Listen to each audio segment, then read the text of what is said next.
ಇಂದೇ ಡೌನ್ಲೋಡ್ ಮಾಡಿ ಮತ್ತು ನಿಮ್ಮ ನೆಚ್ಚಿನ ಶೋಗಳನ್ನ ಆನಂದಿಸಿ. ಮಾಮ್, ಯಾಕೋ ಕೂಗ್ತಿದ್ಯಾ? ಏನ್ ಹೇಳು? ಕೂಗ್ದೆ ಇನ್ನೇನ್ ಮಾಡ್ಲಿ ಮಾಮ್? ತಲೆ ಕೆಟ್ಟೋಗಿದೆ ನಂಗೆ. ಈ ಮನೇಲಿ ನಡೀತಿರೋದು ನೋಡ್ತಿದ್ರೆ ನಂಗೆ ಹುಚ್ಚಿಡಿತಾ ಇದೆ. ಯಾಕೋ ಏನಾಯ್ತು? ಈ ಮನೇಲಿ ಯಾರಾದ್ರೂ ನಿನ್ಗೇನಾದ್ರು ಅಂದ್ರ? ಆ ವೀರು, ಸುರೇಂದ್ರ, ವಂದನ ಯಾರಾದ್ರೂ ಅಂದ್ರ? ಅವ್ರು ಯಾರು ಅಲ್ಲ ಮಾಮ್. ಆ ಸಾವಿತ್ರಿ ನನ್ ವಿರುದ್ಧನೇ ಮಾತಾಡ್ತಿದ್ದಾಳೆ. ನನ್ನನ್ನೇ ಎದುರಿಸಿ ಎಚ್ಚರಿಕೆ ಕೊಡ್ತಾಳೆ ಮಾಮ್. ಆ ಸಾವಿತ್ರಿನ ಅವಳು ಇನ್ನೂ ಹಾಗೆ ಆಡ್ತಿದ್ದಾಳ? ಹೌದು ಮಾಮ್. ಮೈ ಮೇಲೆ ದೇವ್ರು ಬಂದಿರೋ ತರ ಆಡ್ತಾಳೆ. ನೀವೆಲ್ಲ ಕೆಟ್ಟವ್ರು, ನಿಮ್ಮನ್ನ ನಾಶ ಮಾಡ್ತೀನಿ ಅನ್ನೋ ತರ ಮಾತಾಡ್ತಾಳೆ. ನಾನು ನಿಮ್ ಗಂಡ ಹೆಂಡತಿ ಮಧ್ಯೆ ಏನೋ ಜಗಳ ಆಗಿರ್ಬೇಕು, ಅದಕ್ಕೆ ಅವಳು ಹಾಗೆ ಆಡ್ತಿದ್ದಾಳೆ ಅಂತ ಅನ್ಕೊಂಡಿದ್ದೆ. ನಾನು ಹಾಗೆ ಅನ್ಕೊಂಡಿದ್ದೆ. ನಾನು ಕೊಡೋ ಟಾರ್ಚರ್ ತಡೆಯಕ್ಕಾಗದೆ ಇದ್ದಕ್ಕಿದ್ದಾಗೆ ತಿರುಗಿ ಬಿದ್ದಾಳೆ ಅಂತ. ಒಂದಿನ ಆದ್ರೂ ಓಕೆ ಮಾಮ್. ಆದ್ರೆ ಇವಾಗ ನನ್ನ ಜೀವನ ನರಕ ಮಾಡ್ತಿದ್ದಾಳೆ. ನಾನು ಯಾವ ರೀತಿ ಹಿಂಸೆ ಕೊಟ್ನೋ ಅದೇ ತರ ನಂಗೂ ಹಿಂಸೆ ಕೊಡ್ತಾ ಇದ್ದಾಳೆ. ನಂದೊಂದು ರಿಕ್ವೆಸ್ಟ್ ಇದೆ ಮಾಮ್.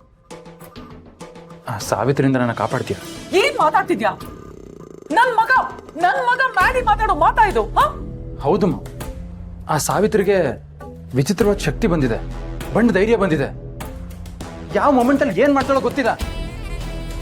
ನಂಗೆ ಯಾಕೋ ಭಯ ಆಗ್ತಿದೆ. ಅವಳು ಬದಲಾಗಿದ್ದಾಳೆ. ಬದಲಾಗೋದಕ್ಕೆ ಕಾರಣನೇ ಆ ಶ್ರಾವಣಿ. ನಂಗೆ ಯಾಕೋ ನಮ್ಮ ಕತೆ ಮುಗಿಯುತ್ತೆ ಅಂತ ಅನ್ನಿಸ್ತಾ ಇದೆ.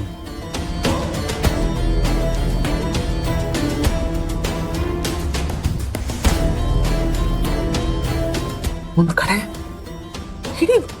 ಇಡೀ ಮನೆನೇ ನಮ್ಮನ್ನ ಮೂಲೆ ಗುಂಪು ಮಾಡ್ತಿದೆ. ಇನ್ನೊಂದ್ ಕಡೆ ಆಫ್ಟರ್ ಆಲ್ ಆ ಮನೆ ಕೆಲಸದಳು ಅವಳು ನಮ್ಮನ್ನ ಹೆದರ್ಸ್ತಿದ್ದಾಳೆ. ಇದೆಲ್ಲ ನೋಡ್ತಿದ್ರೆ ನಾನು ಸೋತ್ ಹೋಗ್ತಿದ್ದೀನಿ ಅಂತ ಅನಿಸ್ತಾ ಇದೆ. ಮತ್ತೆ ಸೋಲ್ತಿದ್ದೀನಿ ಮಾಡಿ. ಎಲ್ಲಾ ಕಡೆ ನನ್ ಸೋಲ್ನೇ ಕಾಣ್ತಿದ್ದೀನಿ. ಎಲ್ರು ನನ್ನ ಸೋಲ್ಸಿ ನನ್ನ ಕಣ್ಮುಂದೆ ನಿಂತು ನನ್ನನ್ನ ಇನ್ಸಲ್ಟ್ ಮಾಡ್ತಿದ್ದಾರೆ ಅಂತ ಅನ್ನಿಸ್ತಾ ಇದೆ ಮಾಡಿ. ಸೋತ್ ಹೋದೆ ಮಾಡಿ. ನಾನು ಸೋತ್ ಹೋದೆ.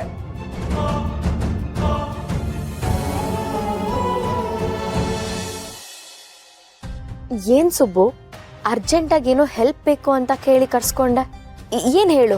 ಶ್ರೀವಲ್ಲಿ, ನಿನ್ನ ಹತ್ರ ಇದು ಹೇಗೆ ಹೇಳೋದು ಅಂತ ಗೊತ್ತಾಗ್ತಾ ಇಲ್ಲ. ನೀನು ಒಂದೊಳ್ಳೆ ಫ್ರೆಂಡ್ ಆಗಿ ನನ್ನ ಅರ್ಥ ಮಾಡ್ಕೋತೀಯ ಅಂತ ಈ ವಿಷಯ ಹೇಳ್ತಾ ಇದ್ದೀನಿ. ಆಮೇಲೆ ನಿನಗೆ ಹೇಳಿದರೆ ಈ ವಿಷಯ ಬೇರೆ ಎಲ್ಲೂ ಹೋಗಲ್ಲ ಅನ್ನೋ ಕಾರಣಕ್ಕೆ ಈ ವಿಷಯ ಹೇಳ್ತಾ ಇದ್ದೀನಿ. ಖಂಡಿತ ಇಲ್ಲ ಸುಬ್ಬು. ನೀನೇನೇ ಹೇಳಿದ್ರು ಆ ವಿಷಯ ನನ್ನ ಒಳಗಡೆನೇ ಇರುತ್ತೆ. ನೀನು ಅದ್ರ ಬಗ್ಗೆ ಏನೂ ಯೋಚನೆ ಮಾಡ್ಬೇಡ. ನೀನು ಇಷ್ಟೊಂದು ಪೀಠಿಕೆ ಆಗ್ತಿದ್ಯಾ ಅಂದರೆ ನೀನು ಹೇಳೋ ವಿಷಯ ತುಂಬ ಮುಖ್ಯವಾದ್ದು ಅನ್ಸುತ್ತೆ. ಹೇಳು. ಶ್ರೀವಲ್ಲಿ, ಈ ಪ್ರಪಂಚದಲ್ಲಿ ಕೆಲವ್ರಿಗೆ ಗೊತ್ತಿರೋ ಸತ್ಯನ ನಿನ್ನ ಹತ್ರ ಹೇಳ್ತಾ ಇದ್ದೀನಿ. ಅಂದರೆ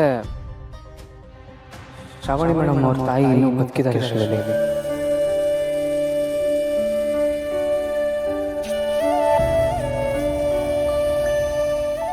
ಏನು?